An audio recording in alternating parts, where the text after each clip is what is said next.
September 2024, pasca pemecatan Roger Smith dari posisi pelatih kepala, Benfica kembali bereuni dengan Bruno Lage.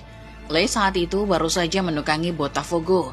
Comeback ke mantan klubnya, Lage membawa memori indah ketika dirinya catatkan 51 kemenangan dari 76 laga di periode sebelumnya. Sayangnya, memori indah Lage bersama AS Aguias kandas. Tengah pekan ini Benfica dalam periode morak-marik. Perwakilan Portugal dihantam Karabakh 3-2. Ini jadi kekalahan yang memalukan. Pasalnya, Benfica sudah sempat unggul dulu, tapi malah menyerah di akhir. Presiden Rui Costa akhirnya mengonfirmasi kalau Lage dicopot dari jabatannya. Pria 53 tahun itu mengatakan sudah waktunya perubahan. Benfica menghargai kerja keras Lage selama menjadi pelatih kepala. Tapi hasil tampaknya membuat klub asal Portugal tak punya pilihan lain. Pemecatan Lage sendiri sebetulnya bisa dimaklumi. Selain kekalahan melawan Karabakh, performa Benfica di awal musim ini kurang memuaskan. Benfica sebelumnya cuma bermain imbang kontra Santa Clara. Mereka juga saat ini duduk di urutan ke-6, kendati mereka jadi satu-satunya tim yang masih unbeaten di Liga selain FC Porto.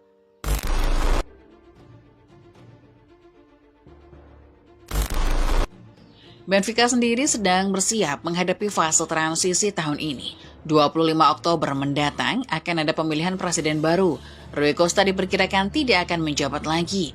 Calon-calon presiden baru AS Aguias kini membawa visi masing-masing, termasuk soal pelatih. Kabar pemecatan Bruno Lage ternyata memantik rumor kencang perihal siapa yang akan menggantikan posisinya. Dua calon presiden, João Noronha Lopes dan Cristóvão Carvalho, membawa dua nama besar untuk memuluskan langkah mereka masing-masing. Sempat ada rumor kalau Noronha Lopes akan membawa Ruben Amorim. Kebetulan, posisi Amorim sedang terancam setelah tren negatifnya di Manchester United jadi sorotan. Rumor ini menyeruak setelah Noronha kedapatan nonton laga derby Manchester di Etihad. Meski segera disanggah oleh Noronha sendiri, rumor ini kadung beredar dan membuat pemberitaan panas. Kemudian, calon presidennya yang lain, Cristóvão Carvalho, membawa kandidat yang lebih mengerikan. Carvalho terang-terangan menyebut nama Jurgen Klopp ketika ditanya calon pelatih idamanya. Menurut Carvalho, profil Klopp sebagai pelatih juara cocok dengan visinya. Meski begitu, mendatangkan Klopp tidak akan mudah. Karena pelatih asal Jerman ini sedang menikmati hidup barunya sebagai direktur olahraga Red Bull yang menaungi 6 klub sekaligus.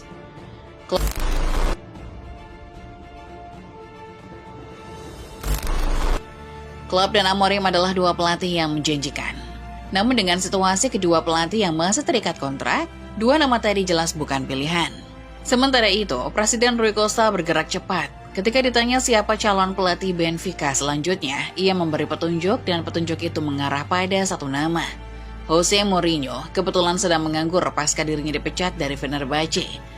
Mau diberhentikan karena gagal membawa Fenerbahce lolos ke Liga Champions. Sisi menariknya, tim yang menyingkirkan Fenerbahce adalah Benfica-nya Bruno Lage.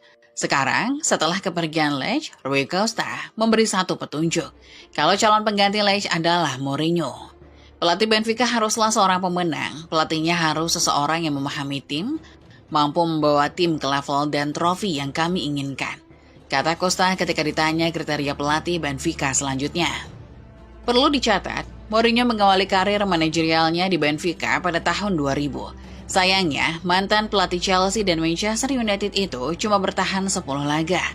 Perselisihan dengan Presiden Manuel Villarinho kala itu membuat Mourinho cabut ke Porto dan justru mengawali suksesnya di sana.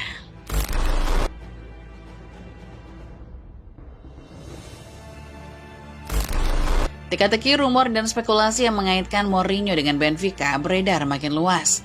Hingga akhirnya, Kamis 18 September 2025 dini hari, rumor itu mulai menemui titik terang.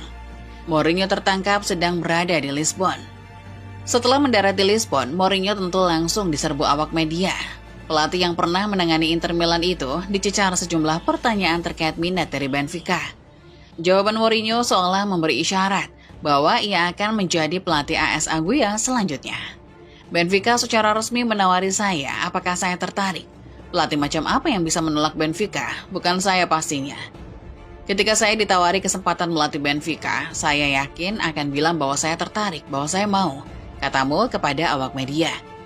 Jurnalis dan pakar transfer Fabrizio Romano lantas menulis bahwa Mo telah sepakat secara personal. Kontrak The Special One di Estadio da Luz akan bertahan sampai tahun 2027. Meski hingga narasi ini ditulis, belum ada pengumuman resmi. Tampaknya Mourinho benar-benar akan pulang. Seperti yang sudah disebutkan, Mo meninggalkan Benfica setelah cuma mendampingi tim ini selama 10 laga. Ia lantas pergi ke Porto, memenangkan Liga Champions, lalu menjajal kesempatan menangani sejumlah raksasa Eropa.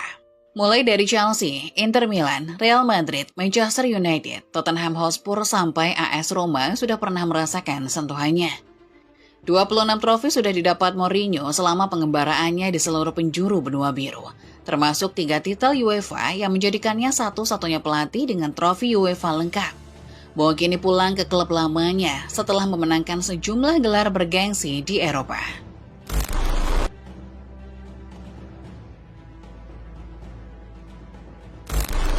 25 tahun yang lalu, masa jabatan Mourinho memang terlalu singkat.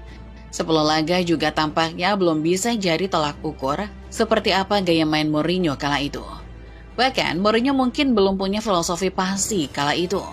Namun, menanti era baru Benfica di bawah sang pelatih jelas sesuatu yang menarik. Mourinho kini punya filosofi sederhana, pragmatis, dan berusaha menang. Sistemnya mungkin jauh berbeda dari Bruno Lage, tapi potensi menangmu bisa jadi lebih besar ketimbang ex-pelatih Wolves. Mengutip The Football Analyst, Bruno Lage punya filosofi yang cenderung lebih menyerang. Prinsip permainannya adalah build-up cair yang membuat permainan tim besutannya enak ditonton. Namun secara hasil akhir, Lage bisa dikatakan gagal menciptakan suasana enak ditonton tadi. Mourinho sementara itu kita tahu lebih berfokus pada aspek defensif. Sepak bola menurut Mo adalah hasil akhir. Pendekatannya lebih pragmatis, tapi lebih menjanjikan kalau bicara soal trofi. Nah, akan menarik melihat bagaimana Benfica akan disetir Mo setelah selama ini mengadopsi gaya main menyerang ala Lage. Mo yang gagal membawa Fenerbahce ke Liga Champions kini justru akan melatih di kompetisi kasta tertinggi Eropa.